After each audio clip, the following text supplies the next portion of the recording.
Between the kids being home and hosting, everything in our house gets used up in summer. With Instacart, I can save money by stocking up on all my favorite summer brands. I save time by getting everything delivered in as fast as an hour. And I save myself a sink full of dirty dishes by stocking up on paper plates for the annual summer cookout. Save more on summer essentials? Spend more time enjoying summer. Add summer to cart. Download the app to get free delivery on your first 3 orders. Offer valid for a limited time. Minimum $10 per order. Additional terms apply.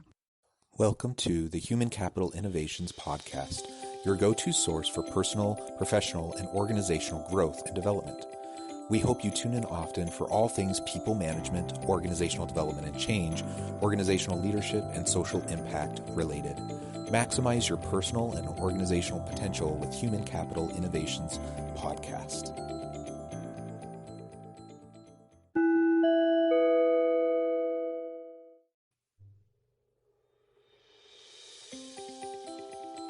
Welcome to the Human Capital Innovations Podcast.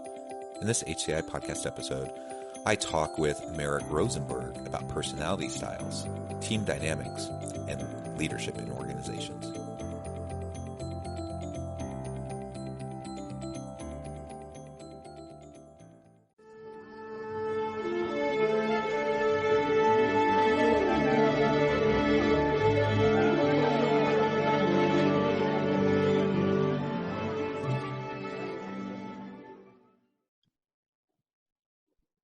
Merrick Rosenberg, welcome to the Human Capital Innovations Podcast.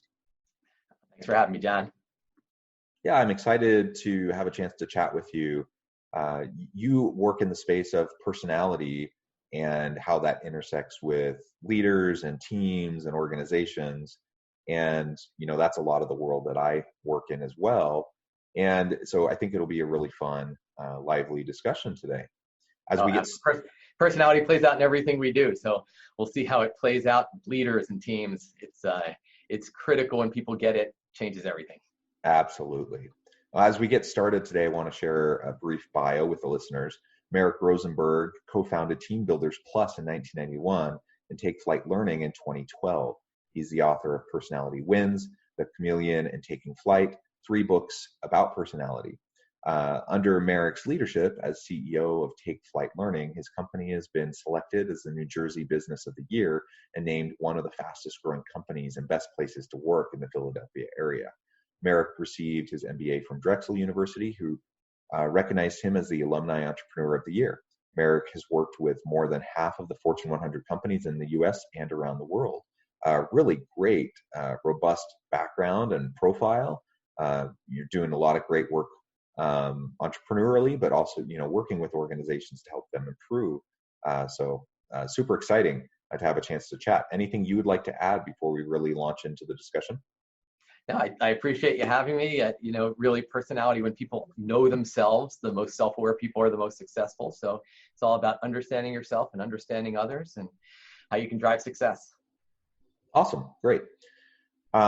Well, I think we should probably just start with an overview of your styles. There's lots of different personality profiles out there, lots of different typologies. And so yours is a little unique in the sense that you use birds to define these styles and to provide the characteristics for the styles. So would you mind sharing your 4 personality styles with us, and we can kind of explore those together? Yeah, so many people have used letters for centuries, really. I mean, there's so many different assessments and models and profiles, but I wanted it to be easy. I want it to be so simple that I didn't even need to teach the styles, that they're so intuitive, because it's not just a letter, that you just know what it is. So I'll give you an example. If you take someone who has the traits of an eagle, when you think of an eagle, what comes to mind? Yeah, an eagle is stately. They're honorable. They're someone who looks out over their domain. An eagle is responsible, sturdy, firm. Those are the types of things I think about. Absolutely. You kind of picture that take charge, confident eagle. They're direct. They want results.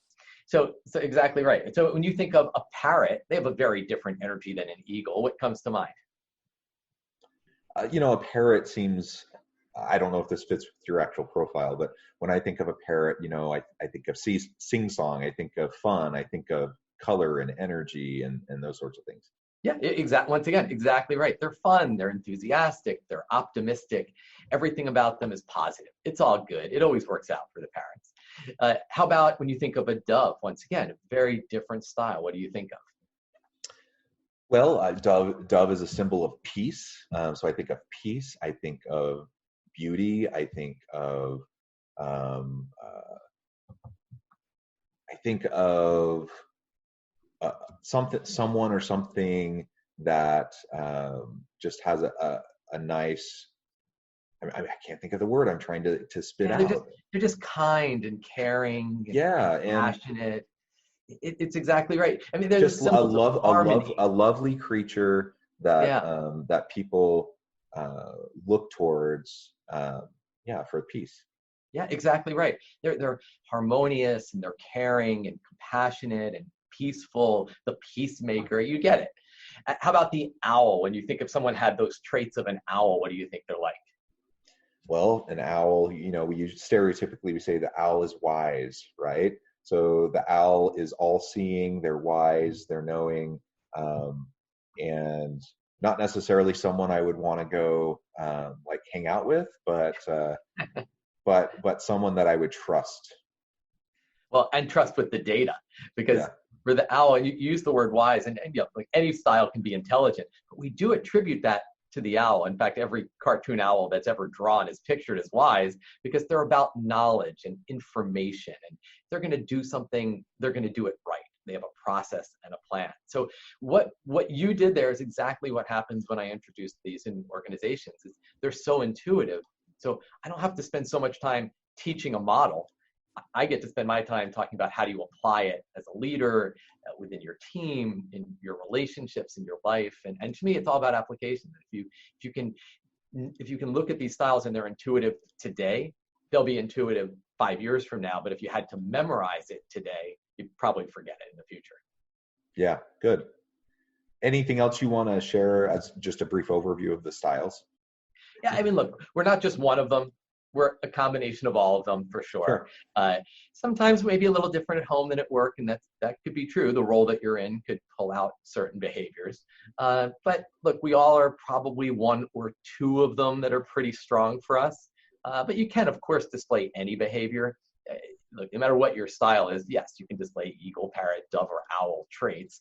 But there's probably one or two which are like, that's your core. Yeah, yeah, and I think of myself, and I have different roles that I play. I'm a husband, I'm a father, I'm a professor, I'm a consultant. I tend to act certain ways when I'm in front of different groups of people, different audiences, different kind of settings. I tend to, a different side of me might come out. And so, to your point, this.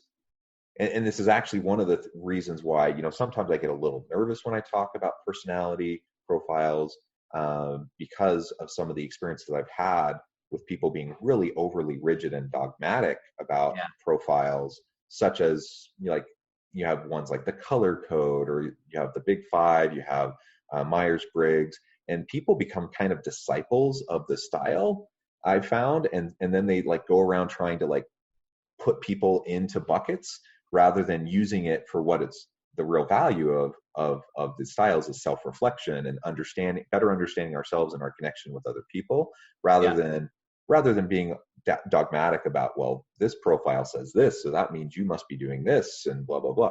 That's not the point. And so I like how you frame it. You have four big kind of broad buckets, but obviously people tend to slide in and out, and they tend to exhibit different types of characteristics or behaviors depending on the setting. But we do tend to have dominant styles, and that's helpful for me, as I think about what my dominant styles might be, but also as I interact with others, in the teams that I work with. And so I'm curious. I mean, I think there's lots of valuable application to individuals, but when you're thinking about teams, when you're thinking about leading teams, how can you utilize these profiles and the insights from the profiles to better lead an effective team?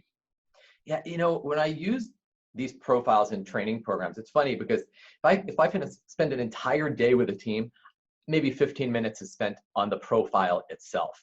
Because I think that's the problem, is so many people get caught up in the graphs and the models. And what we really need to do is understand, how am I impacting my people as a leader? So I'll give you an example. If you're an owl leader, is it likely that you're creating a culture or an environment that has a lot of systems and processes and standard operating procedures and timelines and milestones and tracking? If you're an owl, that's what you're creating, right? But what if you're managing a whole team of parrots? What do you think? How would those parrots feel in that type of environment?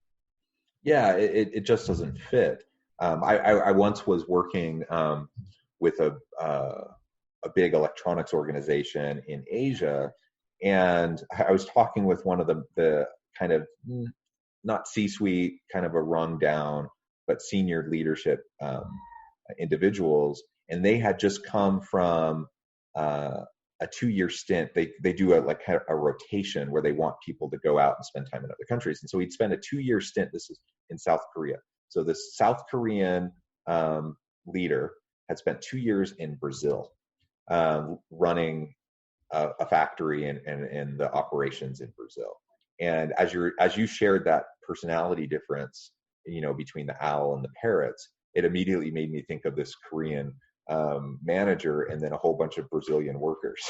Right. Because actually, both Japan, Korea, very owl culture. But then you go to South America and it's very parrot. I mean, even like a Mexico, is very parrot. Brazil, very parrot. It's just colorful and it's bright and it's energetic. And if you flip that around and you say, okay, now you're a parrot manager and you're creating a very free-flowing, here's your goals.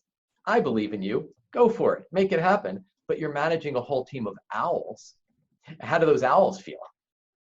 Well, yeah, absolutely. And the fit may not be there, and ultimately you're not going to get the best out of your people, right? And that was the situation with this Korean manager. He said basically for 2 years he beat his head against a wall trying to get Brazilian workers to be like Korean workers. Yeah. He was trying to force feed them into his own style rather than adapting how he approached them and how they needed to be managed. Rather than adapting, he just kind of beat his head against the wall for 2 years, and then he was super excited to be able to go back to Korea where he could be himself. Yeah, because to your point, how do you use this in a team as a leader? Well, you create a culture in which your people will thrive instead of creating a culture for you.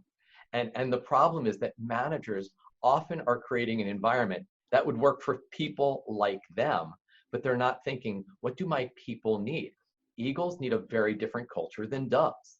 Owls need a different culture than parrots. And you have to think as a leader, am I imposing my style on my people? And that's one of the key lessons is I've got to create a culture for my people, not just for me. Everybody has to resonate with the environment.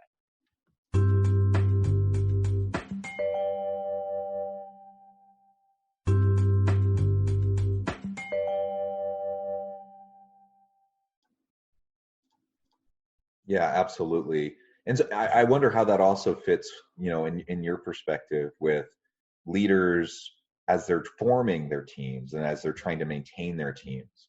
So if I'm running an organization or I'm leading a group of people, how should these personality profiles inform the way I go about creating a dynamic team? It should be one of the considerations. And if you think about how most managers form teams, they think about skill set, not style. They think, okay, this person's the expert in this, you're the expert in this, you're the expert in this. I've just formed a team. Maybe there's 4 people. And I agree, you have to think about skill set. But if you think about why teams fail, is it because of the lack of skill, or is it often the drama that plays out within that organization and within the culture itself? And when you're forming the team, I think style should be one of the factors that you're thinking about. Maybe you create a team and you're missing one. Like you miss that parrot. And now it comes time, you have this great idea. You've thought it, big picture idea from an eagle. You've thought it through carefully, like the owl. You've planned it out methodically, which is what doves often do. They're very methodical. But you roll it out, but you never created excitement and energy, and you never created enthusiasm around it. And now people didn't buy into it because you left the parrot off the team. And you can do that with each one of them. Maybe you had exciting ideas, big picture goal. You mapped out a plan, but you never thought it through because you didn't have an owl on the team. And so if you're missing one of the styles, you're definitively missing something that's going to be critical. And it may be true. So you don't have to have all 4 styles on the team, but when it comes time to sell it and get people excited, you better put that parrot hat on and say, okay, what would a parrot do right now? Because we got to get people excited about this. So when you're forming a team, it's one of the factors you need to think about as you put people in those seats on the bus. Yeah, absolutely. I completely agree. And diversity comes in a lot of forms, right? So when we think about diversity, equity, and inclusion within organizations, we want racial, ethnic, gender diversity. We want all of the kind of typical types of diversity that we would hope to see in an organization or within a team. But it's also diversity of thought, diversity of background, so that they can bring new ideas to the team. But it's also diversity of style, because you're just going to have different ways of interacting, and some people are quiet thinkers, right? And if I'm managing that team, I need to make sure that the parrot, the more outgoing type of individual doesn't overshadow the person who has a lot of contributions to make, but they might be a little bit more quiet or reserved or less willing to just, openly share unless they're sought after, their insights are sought after. Yeah. So, there's all these dynamics these dynamics that we need to carefully consider in forming the team, but then also in thinking about how do they interact with each other? How do we best support each of them and help really the team to thrive as they move forward? How about within, or go ahead. It looks like you have something else. So often teams, you have leaders who you have a meeting and you only hear from the more extroverted, outgoing, which tend to be the parrots and the eagles, but you don't realize those more quiet thinkers, as you said, those owls and the doves may have great ideas, but they're just not getting heard. And we have to make sure that tapping into the power of the entire team, not just the more vocal members of the team. Yeah, absolutely. So how about within organizations as a whole? Do organizations have personalities? How should a leader think about these styles in that way? Yeah, if you think about a company, a whole company has a culture, and you can see the personality, and it often comes from the top. I'll give you some examples. If you look at, I'll give you like 4 leaders, one from each style, and you can see the culture of those organizations are so different. You get somebody like a Richard Branson, so parrot. And the culture at Virgin that's what it is. It's fun, it's big. I mean, their marketing is big, and everything about them, it comes from his parrot energy. You get somebody like a Howard Schultz from Starbucks. I love one of the things he said. I heard him once say, I wanted to create a company that my father never got to work at. I mean, is that more Dove? I mean, and you look at how they invest in their people. Starbucks, I heard Howard Schultz say this one day, and I was like, can that be true? And they actually spend more money on employee benefits, not salary, on employee benefits than they do on coffee beans. And that's what you have when you have culture created by a Dove. We care about our people. You get Bill Gates, Microsoft, it's a very owl culture. Steve Jobs, look what he did with Apple, and just this eagle, hey, we're not going to do market testing. We're just going to create it. And then people will buy it. I'm not going to ask them if they want this. They're not going to know that they want an iPad. We'll just build it. That is so eagle. And so what you see is the culture of a company really does come from the top. And they create that environment and that energy. And there's a personality to it. Yeah, and we talk a lot about organizational culture. And how to develop and sustain, maintain a healthy organizational culture. I'm a big believer in people-centric organizational cultures. But I like, you're framing, you're taking that and then saying, that culture then will have a kind of dominant personality that is portrayed out to society, to the public, to the consumers, right? And I once had a debate with someone who was trying to argue that organizational culture wasn't like really a thing. They said basically organizational culture doesn't really exist, and if it does exist, it's really not an important factor. And yeah, whatever. I was kind of beating my head against the wall as I was having that discussion. I'm like, what are you, crazy? Like you get the phrase "culture eats strategy for breakfast" is like rattling around in your brain. Look at like a Southwest Airlines. Herb Kelleher, that parrot energy. You get on a Southwest Airlines plane, and it feels different than getting on an American Airlines or a Delta or United plane. It just feels different. And where does that come from? It's the culture that they have created. It's palpable. Yeah, absolutely. And so I think just like culture does exist, the question is it going to be the culture you want? Culture automatically emerges anytime, multiple people get together, a culture does emerge. The question is it the type of culture that fits with your strategy, and does it fit with what you're actually trying to do? And so we want to be thoughtful about it, and we want to put in place, the policies, practices, procedures, the systems that will, maintain the culture. The same thing applies to personality. The culture that emerges, whether it's intentional or not, it will be there. And then there will be a dominant kind of perceived personality out in society about your organization. And is it the one that you want? Do you I think Steve Jobs probably was fairly indifferent. He didn't care all that much because But he was creating culture. Absolutely. He was creating still culture. Happens. Yeah, it still happened. And so we need to think about that and leverage it so that we can have the outcomes that we want, right?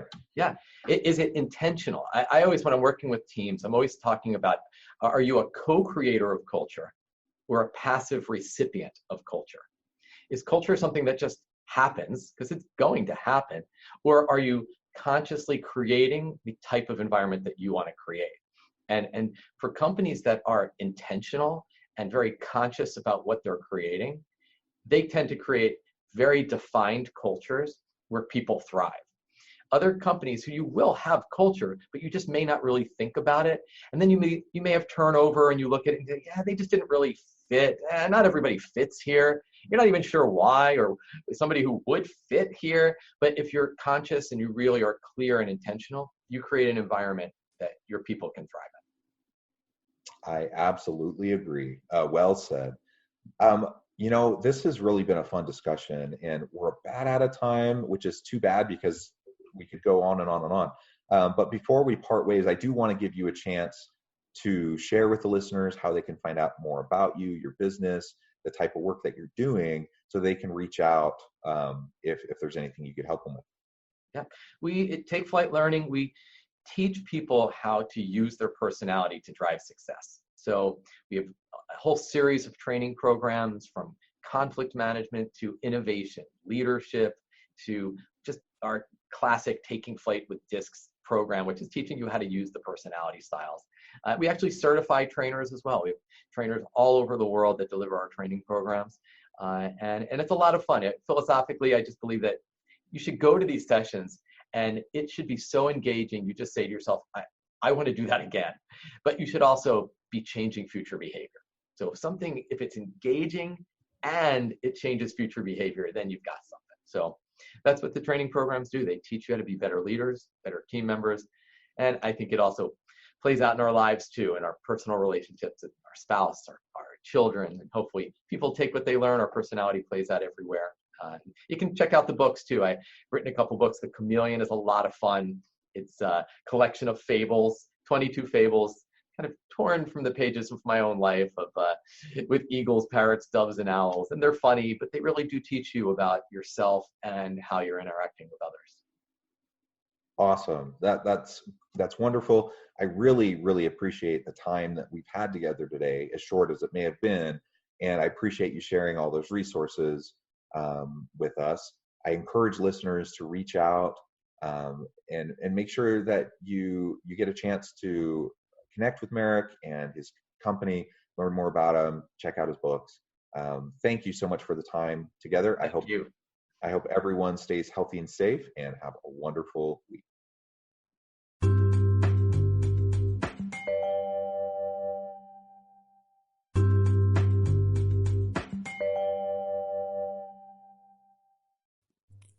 Thanks again for joining us for this episode of the Human Capital Innovations Podcast. I hope you stay healthy and safe, and that you have a great week.